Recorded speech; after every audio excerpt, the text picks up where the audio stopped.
अविनाश और रवि तेजा अच्छे दोस्त थे। दोनों ने अपनी पढ़ाई पूरी कर ली थी और नौकरी कर रहे थे। एक त्योहार के आने पर उन्हें 3 दिन की लगातार छुट्टी मिली। अविनाश, चलो यार मेरे साथ, ये 3 दिन मेरे गांव में बिताओ। तुम मेरा गांव भी देख लोगे। ठीक है रवि, मैं आऊंगा तुम्हारे साथ। अगर मैं हॉस्टल में अकेला रहा तो सच में बोर हो जाऊंगा। अगले दिन दोनों रवि तेजा के घर के लिए निकल गए। फिर रवि तेजा ने अविनाश को अपनी माँ से मिलवाया। रवि तेजा की माँ ने अविनाश से कहा, अविनाश, आपके मम्मी पापा कहाँ रहते हैं बेटा? अविनाश की आंखों में आंसू भर आए। मेरा अपना कोई नहीं है आंटी।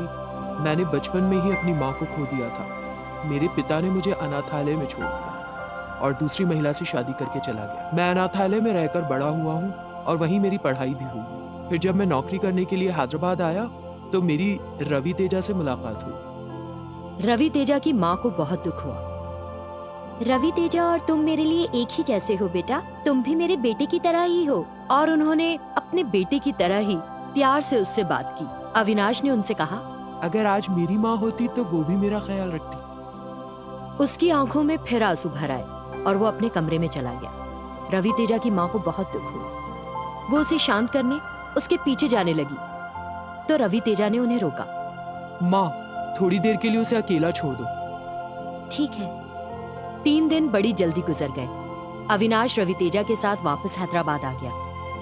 एक दिन अविनाश रात में अकेला बैठा रो रहा था। माँ, मुझे इतने साल तुम्हारा प्यार नहीं मिला, लेकिन रवि तेजा की माँ ने उन 3 दिनों में मुझे जो प्यार दिया, उसके बाद से मुझे और अकेलापन लग रहा। मुझे तुम्हारी कमी और ज्यादा महसूस होने लगी है माँ। प्लीज एक बार मेरे पास आओ माँ। मैं तुम्हारी गोद में सर रखकर अपना सारा दुख भूल जाना चाहता हूँ। एक शैतान ने उसे रोते देखा और उसके पास आई। बेटा, मैं तुम्हारी माँ हूँ, आकर मेरी गोद में सर रखो। उस शैतान को देखकर अविनाश घबरा गया। मेरे बेटे, मौत के बाद अब मैं एक भटकती हुई आत्मा हूँ, इसीलिए इस तरह दिखती हूँ। माँ, ये कहकर अविनाश उसके पास गया। फिर उसने उसकी गोद में सर रखा और जैसे अपने सारे दुख भूल गया। शैतान अपने मन में सोचने लगी, मुझे माफ कर दो मेरे बेटे, मैं तुम्हारी असली माँ नहीं हूँ, लेकिन मैंने भी अपना बेटा खो दिया था। मैं अपने बेटे को तुम में देख रही हूँ। मैं दूंगी तुम्हें माँ का प्यार। मैं ये सिर्फ हमारे अपने अपने दुखों को भूलने के लिए कर रही हूँ।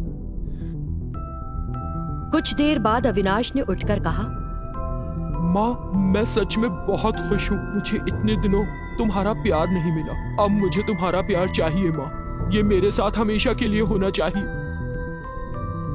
मैं हमेशा तुम्हारे साथ रहूंगी बेटा, और तुम्हारा ध्यान रखूंगी मेरे बेटे। तुम खुश रहोगे तो मैं भी खुश रहूंगी। तुम्हारे दुखी होने से मुझे फिक्र होगी, इसीलिए अब तुम्हें खुश रहना होगा। ठीक है माँ, मैं हमेशा खुश रहूंगा। कोई परेशानी हो तब भी मैं मुस्कुराना नहीं छोड़ूंगा। मेरे प्यारे बेटे, हंसो और खुशियाँ बिखेरो। ऐसा ही करूंगा। ठीक है, तो अब मैं कल इसी समय आऊंगी तुमसे मिलने। माँ, इतनी जल्दी जा रही हो? प्लीज थोड़ी देर और रुक जाओ।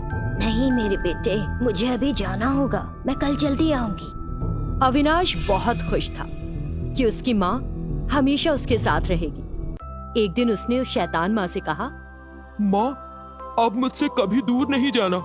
मेरे साथ ही रहना हमेशा। मैं हर दिन यहाँ आऊंगी। अपना ख्याल रखना। मैं अपना ख्याल रखूंगा, लेकिन आप पक्के से हर दिन मुझसे मिलने यहाँ आएंगी ना? मैं आपका इंतजार करूंगा। कुछ दिन बीत गए, लेकिन शैतान माँ कुछ दिनों तक अविनाश के पास नहीं आई। अविनाश बेसब्री से इंतजार कर रहा था। फिर एक दिन शैतान माँ आ गई। माँ, इतने दिन आप मेरे पास क्यों नहीं आई? मैं हर पल आपका इंतजार कर रहा था।